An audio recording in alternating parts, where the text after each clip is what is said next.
जनाब तशरीफ लाते हैं आपसे बात करने के लिए इमरान खान।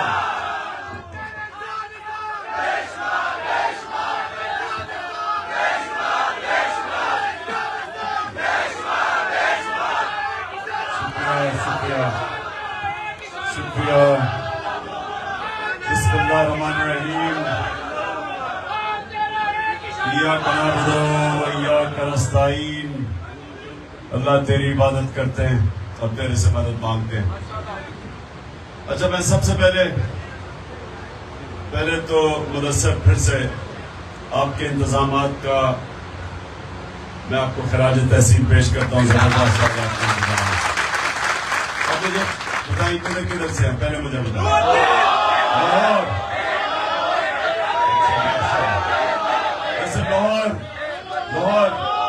सुनो, मैं सबसे ज्यादा आपकी ट्रेनिंग कर रहा हूँ और जब जरूरत पड़ेगी तो आपने सबसे ज्यादा आगे निकलना है।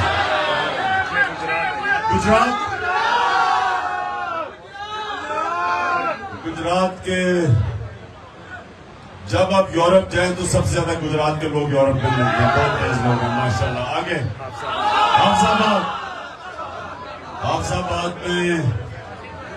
हाफिजाबाद में वैसे मुश्किल वक्त पे मेरे साथ खड़ा हुआ है। शाबाश हाफिजाबाद। आगे ये बनेरे सारा माशाल्लाह। शाबाश बने तीन सारा तीन है माशाल्लाह। चित्राल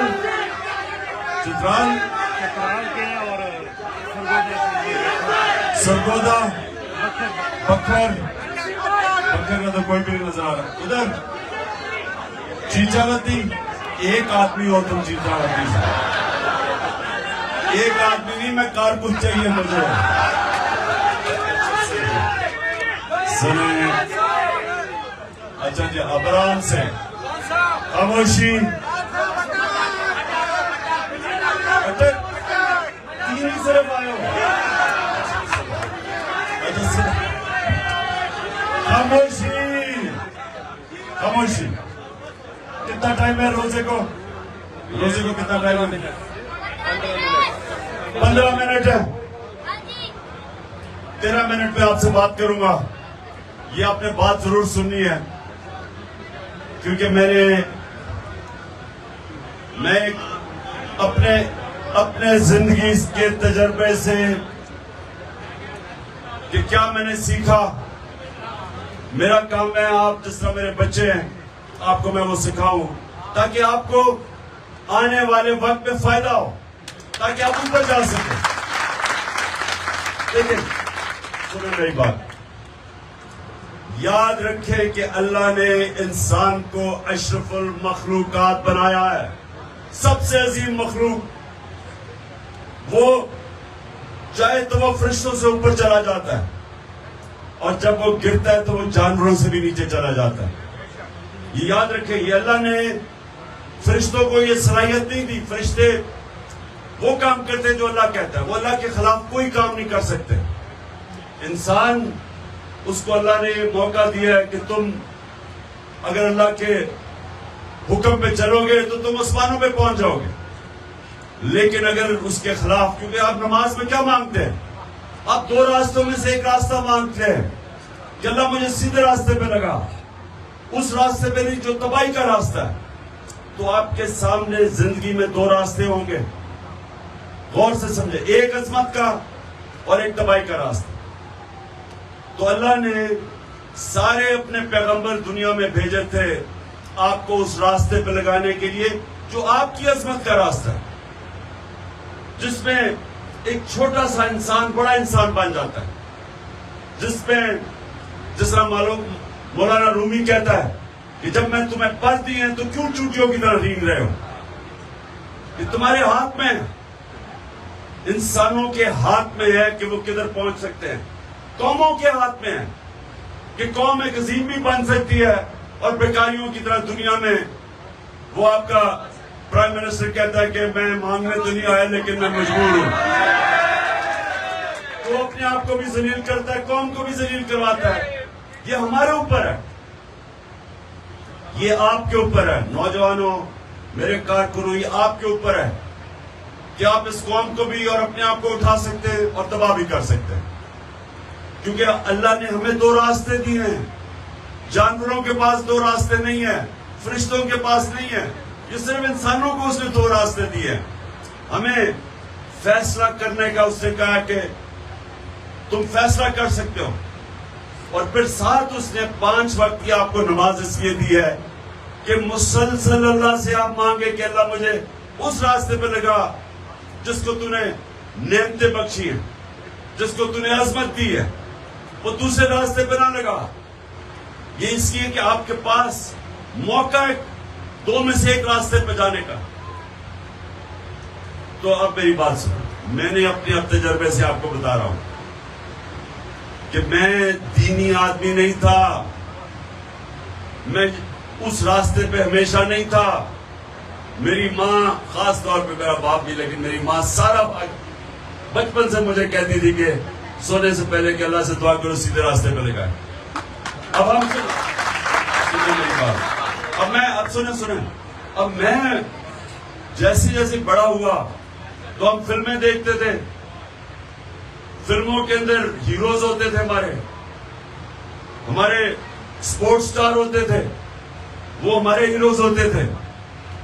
तो वालदा कह रही थी अल्लाह का सीधे रास्ते पे लगा, और जो हमारे हीरोज थे वो दूसरे रास्ते पे लगे हुए थे। ये आपके सामने भी आएगा, एक बड़ा रास्ता लगता है जी जबरदस्त है, वो दूर से फिल्मों से लगता है कि वो ये तो बड़ी जबरदस्त जिंदगी है। तो ये हमें गलत फहमी होती है कि जो एक दफा, जो एक अंग्रेजी में है, तो जो सारी चीजें चमकती है वो सोना नहीं होती। जो आपको ये मिराज लगता है कि वो बड़ा जबरदस्त जिंदगी है, और मैंने हर किस्म की जिंदगी देखी है, तो मैं अगर आपके सामने कह सकता हूं, जिसने हर किस्म की जिंदगी के पे देख के आपको बता सकता हूं, जो मैं अपने बच्चों को बताता हूं कि हमारा, देखिए जो माँ बाप होते हैं ना, माँ बाप फरिश्ते नहीं होते, लेकिन माँ बाप की कोशिश होती है कि अपने बच्चों को कम से कम वो बताएं जो उन्होंने गलतियां की वो ना करें, क्योंकि माँ बाप अपने बच्चों के लिए अच्छा चाहते हैं। तो जब वो अपनी गलतियां, ये नहीं कि वो गलतियां नहीं करते, गुनाह नहीं करते, लेकिन वो ये चाहते हैं कि हमारी जिंदगी से, हमारी गलतियों से हम बच्चों को बता सकें कि इस रास्ते पे ना जाओ। तो मैं उसी तरह आपको कह रहा हूं कि देखें, तो दो रास्ते, जो रास्ता हम चाहते हैं, जो हमें अल्लाह कहता है कि उस रास्ते पे जो हम दुआ मांगते हैं, वो रास्ता है हमारे नबी सल्लल्लाहु अलैहि वसल्लम का रास्ता। इसके लिए आप सबको उनकी जिंदगी जरूर पढ़ना चाहिए। उनकी जिंदगी क्या थी, ये जरूरी है आपके लिए कि आप उनकी जिंदगी से, जब आप उनकी जिंदगी को पढ़ेंगे तो आपको पता चला कि जिंदगी क्या थी, और जब आप उस जिंदगी के ऊपर अपने किरदार को उस तरफ लेके जाएंगे, आप खुद ही ऊपर जाना शुरू हो जाएंगे माशरे में, आपकी जिंदगी बदल जाएगी, आप आजाद हो जाएंगे। और मैं अभी आपको आजादी का मतलब समझाने लगा हूं। ये बच्चों ने बड़ा अच्छा कहा कि हम चाहते हैं आजादी। आजादी है क्या? आजादी वो चीज है जो इंसान की परवाज ऊपर लेके जाती है। असल आजादी कैसे आती है? जब इंसान अंदरूनी तौर पे आजाद हो और माशरा उसको आजाद करे। अंदरूनी तौर पे इंसान कैसे आजाद होता है? ला इलाहा इल्लल्लाह। जब आप ये दावा कर देते हैं कि अल्लाह तेरे सिवा कोई खुदा नहीं है, आप उस दिन एक गैरतमंद बन जाते हैं इंसान। ला इलाहा इल्लल्लाह इंसान को गैरत देती है। आप जब किसी इंसान के सामने हाथ नहीं फैलाते, क्योंकि आप जिल्लत फील करते हैं। इंसान आसान रास्ता नहीं लेता, चोरी नहीं करता, रिश्वत नहीं लेता, क्योंकि वो जलील हो जाता पकड़ा जाए। इंसान अपनी गैरत को बचाने के लिए बड़ा इंसान बनना शुरू हो जाता है, मुश्किल रास्ता लेता है। जो दो रास्ते आप मांगते हैं, नबी का रास्ता आसान नहीं है, मुश्किल रास्ता है। उनकी जिंदगी देखें, जद्दोजहद का रास्ता था। अल्लाह के हबीब को 13 साल मुश्किल तरीन वक्त मक्का में गुजारा, हर किस्म की मुश्किलें उठानी पड़ी। फिर जब मदीना गए फिर 5 साल और मजीद और मुश्किलें। जब रियासत संभाली तो बड़ा मुश्किल वक्त था, जंगे खंदक, जंगे ओहद, उम्मा खतरे में थी, आसान नहीं था। लेकिन अल्लाह ने जब हमें कहा कि उनकी जिंदगी से सीखो, तो क्या सीखा हमने? कि वो मुश्किलें उनको इतनी पड़ी कि आसान होती गई, वो ताकतवर होते गए, ज़हनी तौर पे और मजबूत होते गए। ये ऐसे, अब मैं आपको समझाता हूं कि अल्लाह ने इंसान क्या बनाया। आप जब एक वेट उठाते हैं, एक वेट उठाते हैं तो शुरू में वो बड़ा भारी लगता है, आहिस्ता आहिस्ता उठाते हैं वो आसान हो जाता है। फिर आप और भारी वेट उठाते हैं, आपका बाजू और तगड़ा हो जाता है, आपका जिस्म तगड़ा होना शुरू हो जाता है। उसी तरह आपका ज़हन है, जब एक चैलेंज लेते हैं, मुश्किल वक्त से गुजरते हैं, आपको वो अगले मुश्किल वक्त की तैयारी करवा देता है। जब मैं खिलाड़ी था तो मैं जब सबसे ज्यादा मेहनत करता था, जब मैं मेहनत करता था तो मैं कई दफा समझता था कि आज मैंने इतनी मेहनत की, मैं इतनी नहीं कर सकूंगा, लेकिन अगली बार वो उससे ज्यादा कर लेते थे, फिर उससे ज्यादा कर लेते थे। तो अल्लाह को इंसान ने ऐसा बनाया है, इलामा इकबाल का शेर है कि सितारों के आगे जहान और भी है, अभी इश्क के इम्तिहान और भी है। मतलब कि जब आप एक जगह पे पहुंचते हैं तो वहां रुकता नहीं है इंसान, उसके बाद फिर वो अगला चैलेंज लेता है, फिर वो अगला चैलेंज लेता है। इसलिए इस तरह इंसान बड़ा इंसान बनता जाता है। तो जो पहली आजादी अंदर से ला इलाहा इल्लल्लाह, दूसरी आजादी माशरा आपको आजाद करता है इंसाफ देके। जब माशरा एक मुल्क में अदल और इंसाफ कायम करता है तो कमजोर और ताकतवर कानून के सामने एक बराबर हो जाते हैं। ये मेरे नबी सल्लल्लाहु अलैहि वसल्लम ने सबसे पहले मदीना में अदल और इंसाफ कायम किया, जस्टिस, रूल ऑफ लॉ, कानून की हुक्मरानी, कोई कानून से ऊपर नहीं है। फरमाया कि मेरी बेटी भी अगर जुर्म करेगी उसको सजा मिलेगी। और फिर उन्होंने कहा कि तुम्हारे से पहले बड़ी कौमें तबाह हुई, जब ताकतवर जुर्म करता था उसको वो इंसाफ का निजाम नहीं पकड़ता था, सिर्फ छोटे चोरों को जेलों में डालता था, जो आज पाकिस्तान में है। कौम तबाह हो जाती है। उन्होंने तकरीबन 1500 साल पहले कह दिया था। लग रहा है कि हमारे मुल्क के मुतल्लिक उन्होंने कहा होगा कि कौम तबाह हो जाती है। यानी जब जुल्म का निजाम होता है, जब इंसाफ नहीं होता, तो हजरत अली का कौल है कुफर का निजाम चल जाएगा लेकिन जुल्म का नहीं चल सकता। आज मगरबी मुल्क, क्यों आपके लोग इतनी कोशिश करते हैं वीजा लेके वहां जाने के लिए? या बुरेर से कितने लोग मैंने बाहर, कोई मलेशिया, कोई कहीं, क्यों जाते हैं? क्योंकि उनका निजाम बेहतर है, वसाइल पाकिस्तान में ज्यादा है, निजाम उनका बेहतर है, क्योंकि इंसाफ है। और जितना जितना इंसाफ का निजाम मुल्क में बेहतर होता जाता है, उतने ही लोग आजाद होते जाते हैं, उतनी खुशहाली आती है। मैं ये आप ये समझ लें कि जो पाकिस्तान का नंबर इंसाफ के दुनिया के निजाम में 140 मुल्कों में 129 है, 129 है हमारा, यानी यह इंसाफ नहीं है।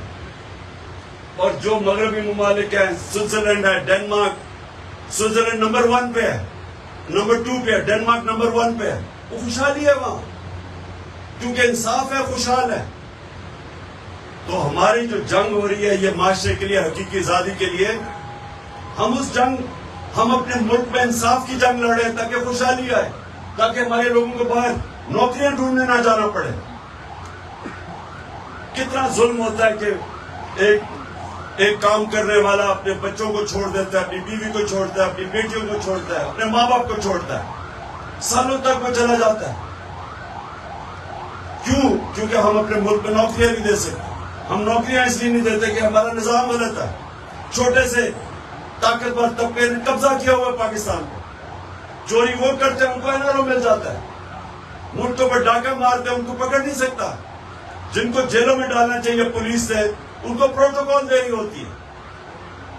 और ये जो हमारे जिन लोग जो मुहाफिज हैं, वो बजाय कौम के साथ खड़ा होने के उनके साथ खड़े हो जाते हैं। और जब ये होता है मुल्क का कोई मुस्तकबिल नहीं होता। आज हमारे हालात देखें, दुनिया के सामने घुटने टेक के बैठे हुए भिखारियों की तरह पैसे मांग रहे हैं। तो इसी के ऊपर तो नबी सल्लल्लाहु अलैहि वसल्लम ने कह दिया था कि जो कौम इंसाफ नहीं करती वो तबाह हो जाती है।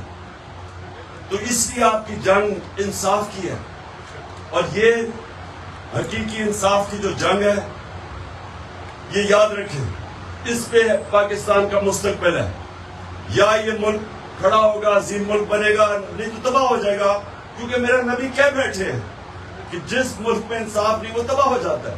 कुरान की आयत है कि मेरी जमीन पे चढ़ के देखो कितनी कौमें मैंने तबाह की जो मेरे हुक्म पे नहीं चली।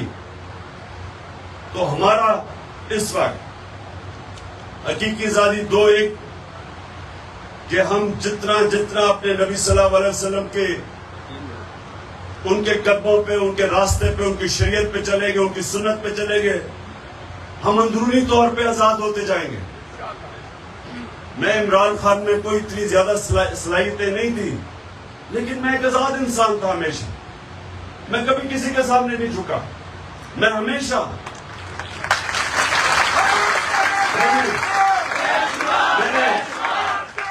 मैंने 3 मिनट रह गए, कभी किसी के सामने हाथ नहीं फैलाया, कभी किसी के सामने झुका नहीं।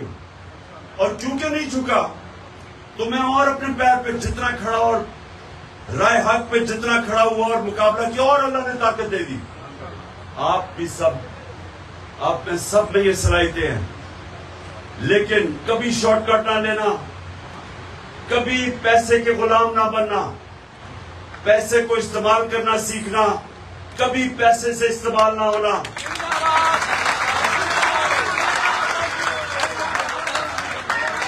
और कभी, और अपनी दो सलाहियतें, बस एक मिनट, 2 सलाहियतें अपने अंदर अभी से, और ये मेहनत करनी पड़ेगी आपको, पहले दिन नहीं हो जाएगा।